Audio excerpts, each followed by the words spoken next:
Hi folks, it's me again, Hannah. Today I'm going to talk a little bit about Atheopaganism and ADHD and how they intertwine for me. Because one of the reasons that I enjoy an Atheopagan spiritual practice is because it feels very well suited to my ADHD brain. And I just wanted to talk a little bit about why that is. So, first of all, I was diagnosed with ADHD as an adult in my early 30s when I was going back to grad school. So I didn't have this knowledge in place growing up. I knew that there were things wrong with my brain that I had kind of was able to compensate for and kind of skate by on for a long time until it did sort of catch up with me. And so getting diagnosed was a pretty big deal for me. And it has been almost 15 years, and I'm still like kind of unwrapping the layers of that. But one of the aspects of that is that I grew up learning a bunch of coping mechanisms that I didn't know specifically were coping mechanisms. And one of those was to try to make life more exciting by having a rich inner imagination, right? And so when I was little and was trying to do things that bored me almost literally to tears, I would try to invent, if I was feeling bored and suffering, I would imagine myself as like an acolyte in a kung fu temple where I was studying something and about to become, a great warrior, and it obviously had to involve a bunch of baffling and tedious tasks. And part of the goal, right, was for me to learn the art of patience or something like that. So I would come up with these scenarios in my head that would try to give my feelings a place to be entertained, I guess, while I suffered. And so this is something that really strongly relates to the idea of having a spiritual practice as an atheist to me, because it's kind of the same idea. I've embraced this because I realized at some point my whole life I've been basically making up stories to tell my brain to get it to do the things I want it to do, because regular experience isn't enough. And like a spiritual practice is like that for me, right? I'm giving things a level of cosmic significance, and I'm also potentially making them more complicated. And if you know anything about ADHD, which perhaps I should have started with that, but let's do that now, right? So ADHD is a condition that is characterized by having a very hard time regulating one's executive function, right? And it is often mischaracterized in a lot of ways. And that's one reason why it goes underdiagnosed in women, because it doesn't have to involve hyperactivity. It doesn't have to involve a lot of what we think of as stereotypical presentations. And there are a lot of things that I think are better understood now. Like, for example, if you have ADHD, you may not be able to concentrate on things that you are trying to consciously concentrate on, but you can get sucked into something, right, and hyper focus on it. And a lot of times people see that and they're like, well, you don't have trouble you can pay attention to something, right, if you like it. And yeah, that's ADHD. That's how it works. We have basically a chronic deficiency of dopamine, an inability to get the reward sense that comes from little hits of dopamine when you're making incremental progress towards a goal. And so we're really starved for that dopamine, and that can lead to things like thrill-seeking behavior, addictions, lots of addictions, restlessness in general, and there's other aspects of it, right? There's emotion regulation can be complicated, and so forth. So I don't want to do a whole clinical breakdown on what ADHD is. I'm just hoping that if this video has caught your attention, that's something you already are somewhat familiar with. But anyway, the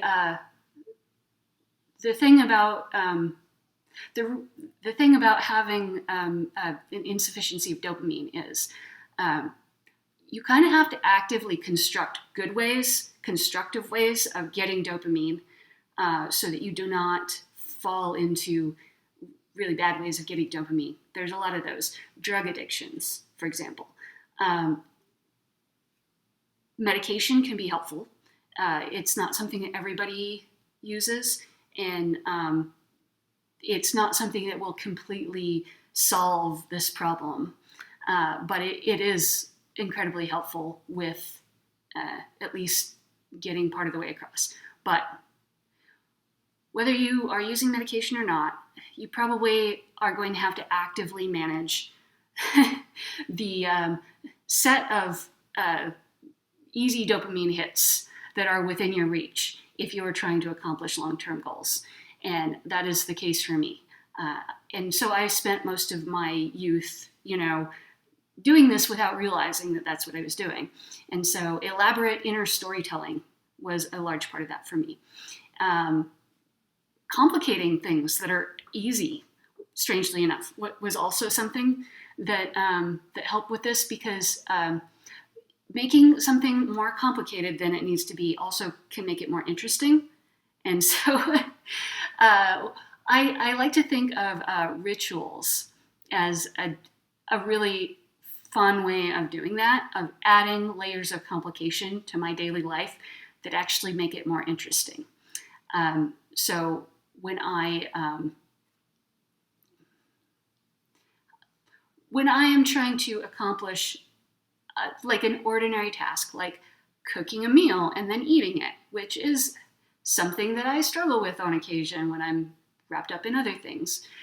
One of the things that can help draw me back to that is remembering that it is a part of my spiritual practice to be observant and wary, and just appreciate that this is an interaction that I'm having with the world around me, with the universe. And since I am working on a goal, it's not wholly consistent, but I'm making great progress on like saying a grace before I eat, basically a reflection of gratitude that that light exists, so that puts energy in the system, and that when I eat things, I'm consuming them and having that energy go to me, an acknowledgement of that, and then a gratitude for all of the labor that comes into preparing a meal, including my own labor, which is part of where that dopamine hit comes from, right? If I remember to cook a meal and sit there and then say a grace, then I am giving myself a little bit of a chance to acknowledge, you did this thing, good job. It's not always, you would think, and I, spent decades thinking that you should not pat yourself on the back for doing things that seem like they should be really easy to do. But it turns out that is not a good way of motivating yourself to do things. Giving yourself lots of pats on the back is. And so, I see my Atheopagan spiritual practice as a way of giving myself a lot of pats on the back and a lot of like quick, easy rewards of basically the most important thing I'm doing in my life at any given time is just existing and experiencing life. And so having a constant reminder of that helps me not get lost in some of the details of like, oh, I'm not getting this thing done, or I have 8 of these things and I don't know which one has the highest priority. And it's just so easy to get lost in that. It's nice to take a step back every now and then and just, regardless of how productive I'm being, just remember that really the main goal here is to be, right? To exist. And I'm doing that. I'm doing a great job at it. Every day I am doing it. And every morning I wake up, every day I eat food, and every day I go to bed, for the most part, and that's, so I keep my spirituality like grounded in that, like in my body and the needs of my body and the way it exists as a part of the universe that surrounds me. And this is why a pagan approach in particular is really rewarding, because I can tell you that I'm also a member of a Universalist Unitarian church. And while they're great and I love them, it's not body-centered in this way. And it's not as ADHD friendly either. And I can really, I've spent a lot of time thinking about the differences and why. And so, yes, one of them is that being in my body is a reminder, doing a ritual is a reminder that I am in my body and that I am steering it and not just letting it be, tossed at random by the nearby currents. And that is the most important task that I have in my life. So there's that. It also gives me an opportunity to come up with sensual dopamine hits. And I don't, sensual in the sense of the senses, right? Things to eat, things to smell, things to indulge my senses. This is another case where I sometimes have sensory needs that are a challenge to figure out for myself because they can be confusing. Like, if I'm going to write this thing, I need to have the right music on, and it has to be exactly the right level of distraction, that sort of thing. Thinking of ritual opportunities that coincide with day-to-day tasks has really kind of helped me expand what I can do there. So I mentioned, listening to music while working on something. That is a way of making what could be a boring task a little bit more complicated, or giving my brain a little bit of something extra to do, which just helps it be better engaged because it's a bigger dopamine hit to be like, I don't know, I did a big challenging thing rather than like I did the easy thing in the easy way. I don't know, brains. So yeah, the idea that, I used to be very pragmatic in the sense of, I come from the pilgrim stock that a lot of us do, and there's an opposition to pleasure, and even when we reject that out of hand, we still kind of carry some of that with us in terms of, I tend to think sometimes, and this has changed for me, but in the past, of not needing things that are like fluffy, if that makes sense, little comforts. I should just be tough and strong and tough them out, and certain things are just superfluous.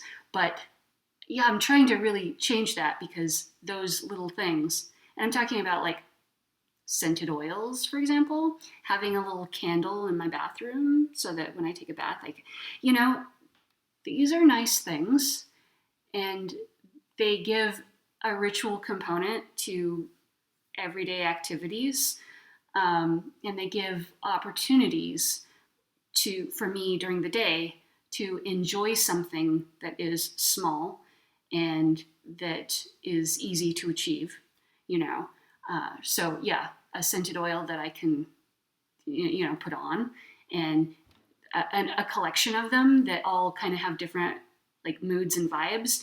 It can help me with that stage setting that I seem to need to have to do in order to be, function, basically. So yeah, I can tell that this video is already running long, and there's a lot more that I could say about ADHD, but I just wanted to let you know that if you are neurodivergent and you are, let's see. Well, anyway, I could go on about ADHD some more. There's a lot more elements of this to discuss, but I would just say, yeah, that when I think about my life in terms of feeding myself dopamine to do the things that I want to do, I've found that Atheopaganism has been a great vehicle to do that with. It makes me feel less weird than doing it with, there's something sort of sad but true about the whole religion is kind of a way of getting away with doing weird things that don't have any utility. And in this case, these things have a utility. It's just that the utility can be very hard to explain to other people, whereas just being like, well, it's a religious practice is something that usually doesn't result in as much questioning. So there's that. I can be a little bit more quirky, and I can chalk it up to, well, this is my religious practice, and I don't need to get into a whole discussion about dopamine with anybody else during the day. So anyway, so there's some random thoughts, and I will talk about this more, I think. But I hope that you are having a nice summer, or if you are in the Southern Hemisphere, a nice winter. And yeah, I will talk to you again soon. All right, bye.